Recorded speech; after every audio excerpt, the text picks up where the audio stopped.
Just because a character is powerful doesn't mean that they always get the love, respect, and attention that they deserve. Welcome back, Nerd Squad. It's me, Amanda, and today we're counting down the top 10 strongest Avengers who deserve better. Who is your favorite Avenger, and what do you think makes them strong? Number 10. Hellstrom. Hellstrom is Damon Hellstrom, also sometimes going by the name Damon Hellstorm, the son of Satan. His initial appearance in Marvel Comics was shrouded in controversy due to him being marked as, well, the son of the devil. But in recent years, this all died down with the ultimate dissolution of the Comic Code Authority, which made moral judgment calls on what subject matter could be covered or touched upon, even in comics, a lot less controversial, let's just say, for the most part. Damon's father might not actually be the devil, as a few in Marvel Comics have made claims to this title. But either way, he still has become the ruler of at least a hell dimension, thanks to his birthright. While Damon is not known for appearing on the main Avengers team, he is known for being married to a fellow Avenger in the past, Hellcat, and has been a member of the Savage Avengers, which is why I'm counting him here. Although, lately, I feel like he's been a little less hero-y in the comics. And friends, before I move on to our next spot on this list, if you love what we do here at Top 10 Nerd, why not show us you love us by clicking that like button? Do it, it's good for you. You know what people say? An apple a day keeps the doctor away, a like a day keeps me at bay from telling you all of that all the time. Number 9. Hellcat. We don't talk about Patsy Walker Hellcat that often on Top 10 Nerd, but lately, I don't know, I've just been in kinda like a Hellcat kind of mood, I guess. Hellcat is definitely a hero who's overlooked on the Avengers roster, and honestly, her history has granted her some pretty unique and fun powers. I had fun looking back into Hellcat's past to be like, oh yeah, she has all these cool things. She has some magical abilities, including the ability to basically like dodge magic and see through illusions, making her hard to target for any magic users. She even can tap into a demonic side of herself, calling upon demonic energy to give her a boost in certain realms and in certain instances. It's conditional, but still it's pretty cool. Number 8. Hawkeye. Hawkeye is often thought of as just being a guy with some arrows who has really good aim. Kinda is that. But the fact that he's one of the few human members of the Avengers who doesn't have any superpowers per se, other than maybe like really enhanced eyesight, but not superpowered, just like abnormally good in ways that sometimes don't make sense, is exactly why he deserves more respect, more love, more admiration from us all. Hawkeye's Clint Barton doesn't have powers to rely on, and he still manages to keep up with the rest of his teammates. That's pretty awesome, I gotta say. I wasn't always a Clint fan, but I like Clint Barton, he's pretty cool. Number 7. Spider-Woman. Spider-Woman is another character who sometimes gets shafted in the comics, and she is a character who often gets compared to her seeming male counterpart, Spider-Man. Although truth be told, in canon continuity, Spider-Woman actually is older than Peter, and therefore in comic books history anyways, she was actually Spider-Woman before Peter was Spider-Man. She's canonically older, so I mean, she has a kid and everything. Something Peter has never really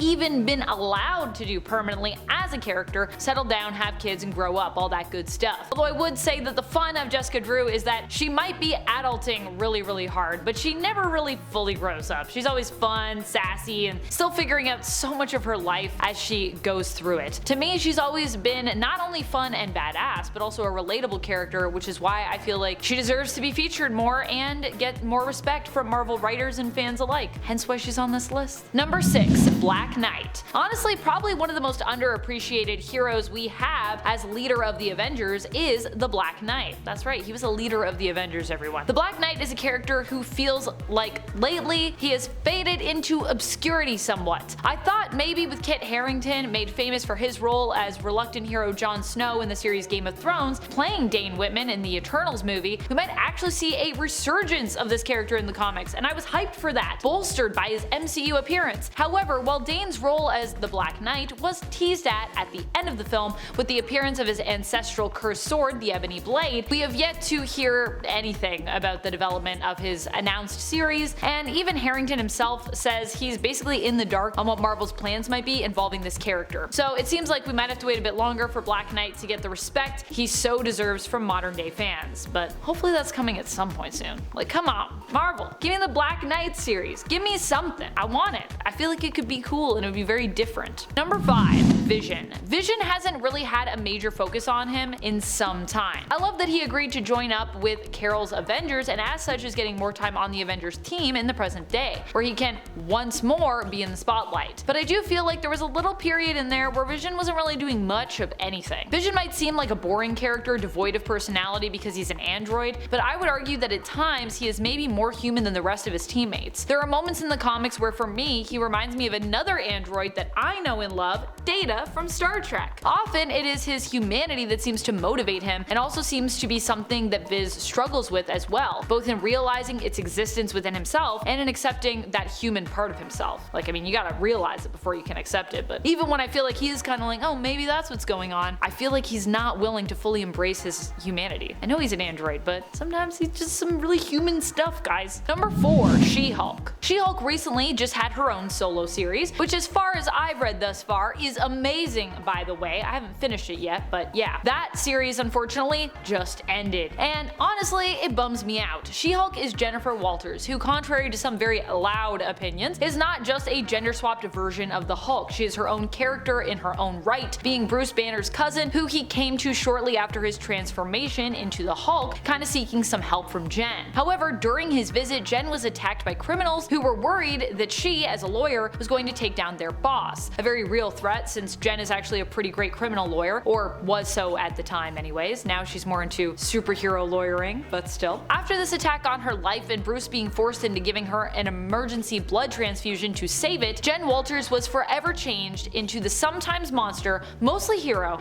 She-Hulk. She-Hulk has had a tumultuous path throughout the comics, having her highs and her lows. She has had long runs and short runs, and I'm kinda disappointed she isn't doing more these days, especially considering she also just got her own Disney Plus series, so you'd think that would help to give her character a comic book boost, but not really apparently. Her recent series didn't even make it to 20 issues sadly, and like I said, it honestly was great. I'm not fully up to date, but trust me, the issues I've read are really good. You should check it out. It's like classic She-Hulk. It felt so like original She-Hulk times. Ugh, so good. Number 3, Captain Marvel. I would argue that in a way, Carol is only recently starting to get her due. Captain Marvel has been and always will be one of the strongest Avengers around when it comes to the team. She is a cosmic powerhouse who has overcome a ton of adversity, but when it comes to her getting the respect that she deserves, she has had honestly a rough past. There was the whole thing with Marcus Immortus, see Avengers 197 through 200 for that fiasco, and then there was Civil War II, which saw Carol deal with some major character issues regarding how she was presented and written at that time. She became the villain of the story that should have honestly been equal in terms of which Avenger fans sided with, like in Civil War I. However, that isn't how Civil War II went down. Lately, however, Captain Marvel is finally getting the respect she deserves, as she has recently become the leader of the Avengers as we move into this new Avengers era. I am excited to see this kind of development happening for Carol, who has always been a strong and intelligent character who understands how to best utilize and motivate a team. So see her in that leadership role, it's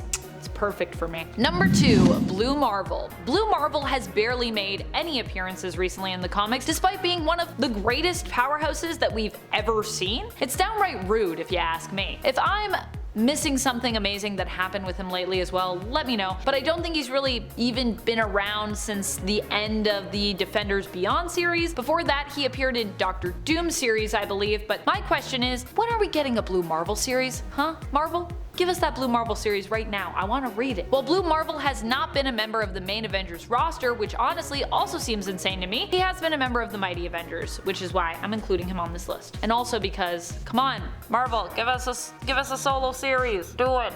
Number 1, Scarlet Witch. Only now is Scarlet Witch Wanda Maximoff starting to get the story she has so long deserved. For years, Scarlet Witch was epically burdened by her past and haunted by all of her misdeeds and mistakes she had made along the way. M-Day has to have been one of the worst moments in mutant history, and it's all kinda cause of Wanda. M-Day happened in 2005 in the comics as a result of Scarlet Witch striking out at mutant kind after the events of House of M, where she attempted to create a reality where many heroes were happy. Fortunately, she is now finally moving to a place of healing, refusing to be defined by her past while running a magic shop in Lockkill, New York, with the help of MCU's Darcy, appearing in the comics for the first time. Here, finally, Wanda refused to let her past define her present self. Yes, finally, it's only taken us since 2005. It's taken so long to get to this point, but we're finally here. Ugh, poor Wanda. That's about it. Until next time, you stay nerdy, YouTube.